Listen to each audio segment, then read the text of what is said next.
Anyway, so thank you both for helping to lead services tonight. And now a few words as we offer some words of Torah. So this is Parshat Bamidbar. And we are tonight going to count the second to last night of the counting of the Omer. So we are coming to the end of this period. There is no way, of course, as you've seen through the service, that I can talk about much besides what's on all of our minds, I think, or at least on my mind, what's happened in this last week in Israel and Palestine. I could speak for hours and hours about it and still not get to all the nuance necessary to begin to hold in our hands the pain and the sorrow and the grief and the anger. So tonight I can't do everything. And much of what I want to say, I've said a gazillion times before. But I have invited a good, close friend of mine. All week I've been in close touch with people in Israel. Rabbi Levi Weiman-Kelman, who is the rabbi of Kol Neshama in Jerusalem. And on every trip CBST takes to Jerusalem, we spend at least one Shabbat in that sanctuary. And in fact, on our last trip with children, we did a bar mitzvah in the sanctuary of Kol Neshama. So the community there is very close to CBST. And in fact, the current rabbi of Kol Neshama is married to Rabbi Ayelet Cohen's cousin. So it's a very small world. But I spoke to Rabbi Levi Weiman-Kelman and asked him if he would join us tonight, so that he would speak to us from Israel and tell us just a few words of what it's like for him. He's not in Jerusalem now. He's moved to Netanya, where his children are and new grandchildren. And I said it was okay for him to pre-record because this is very late in Israel right now. I think it's 2 or 3 o'clock in the morning. So he pre-recorded this, and it's from his apartment in Netanya. And this are some words from Rabbi Levi Weiman-Kelman to us. Shabbat Shalom to my friends and family at CBSD in New York. My beloved New York, Corona's kept me away from you for too long. This is Rabbi Levi Weiman-Kelman. I usually speak to you from landlocked Jerusalem, but here I am in Netanya. You can see the sea behind me. My son and daughter-in-law just gave birth to twin girls, so we have a 3-year-old grandson and named Mayan and Yuval and Peleg, who live in Hod HaSharon. We're about 20 minutes away, so we left Jerusalem for a few months to help them. And we've been struggling for this month with the newborns, and now into the reality. We add that there are sirens going off. I just spoke, it's Thursday afternoon. Sirens went off all over the center of Israel today, and everyone had to go into the fortified rooms, and everyone is living with incredible stress and distress. And of course, those of us on the left in the peace camp and in the human rights, who do human rights work, we've been warning about this, everything that was going on in the past, certainly in the past month, the tension around Sheikh Jarrah, the Palestinian neighborhood, with Palestinian families about to be evicted, everything going around Ramadan, when the Israeli police blocked Palestinian families from gathering right outside the Damascus Gate, a regular place of gathering for Palestinian families. And around Jerusalem Day, where tensions run high, all these things were clear indications that something was about to happen.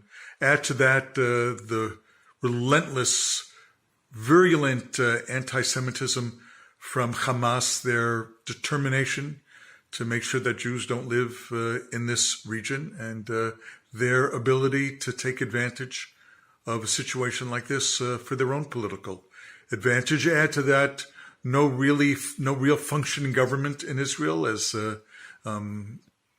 Bibi continues to rule without a mandate, and hopefully a new government will be formed. There's so much uncertainty. So there is really a lot of cause for distress. I would say the biggest change that has made our lives even more complicated is the way Israeli Arabs have been pulled into the conflict now, and the rioting in the mixed cities of Lod and Ramla and Yafo and Akko, and the rioting on behalf of vigilante Jews. This is a change in the social fabric of Israeli society, and it's going to take an enormous amount of work to repair it. All this is less than a week of this new conflict going on, so everyone is really filled with uncertainty and distress. Of course, in my role as rabbi, I always want to emphasize the positive, and this is a tough one, but there really are strong voices being heard in Israel now who are trying to keep the flame alive of talking about coexistence. There was really a tremendous amount of grassroots work done on the regional level and in the mixed cities. So many dialogue groups, and these people and groups have come out with very strong statements. Jews and Arabs, Muslims, Israelis, everyone speaking about how important it is that we all live together and not allow the extremists to dominate the narrative and the policies here. Last week, when we finished the book of Vayikra, and now we begin Parshat Bamidbar, it's customary when you finish a book of the Torah to say the words chazak, chazak, v'nit chazek. My father always taught me that the words chazak, chazak, v'nit chazek, be strong, and be strengthened, really capture the essence, the essential Jewish teaching. Usually when we think of strength, we really believe that if I'm strong, you have to be weak. And if you're strong, that means that I'm weak.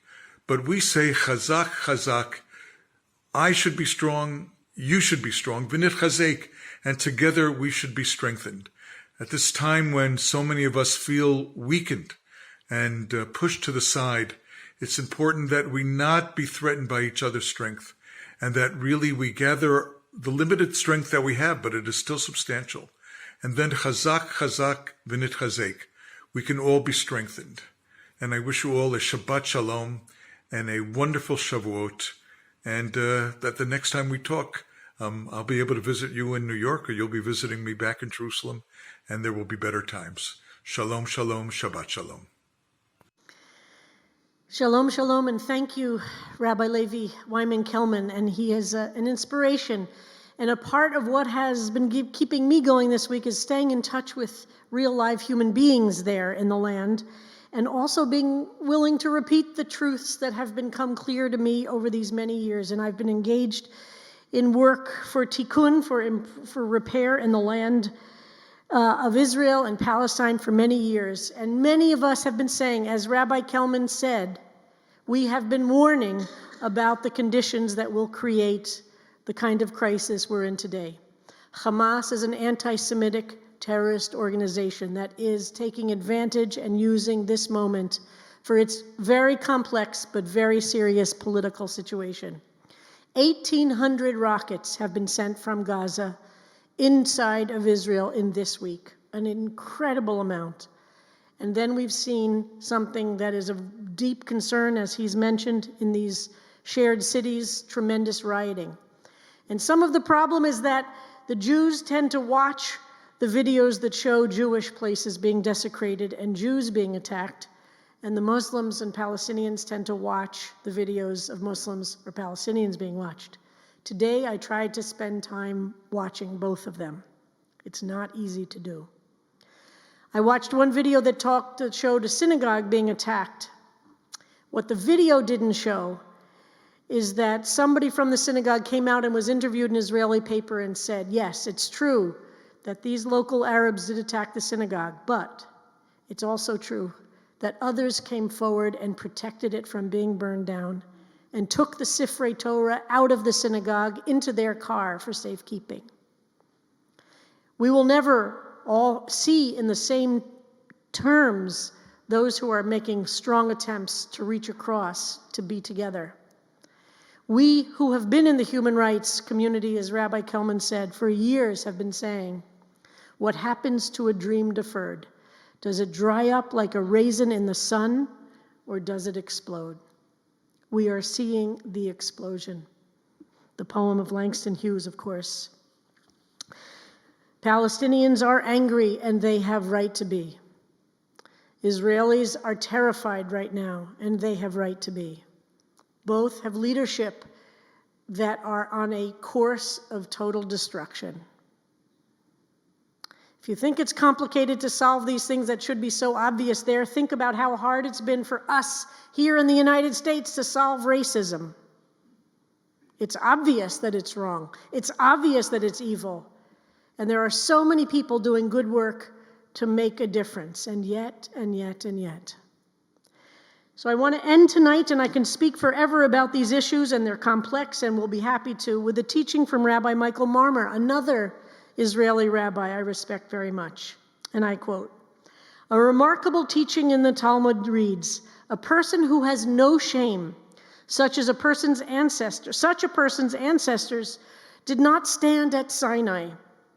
I don't read this as a genealogical research, but as an ethical teaching," he says.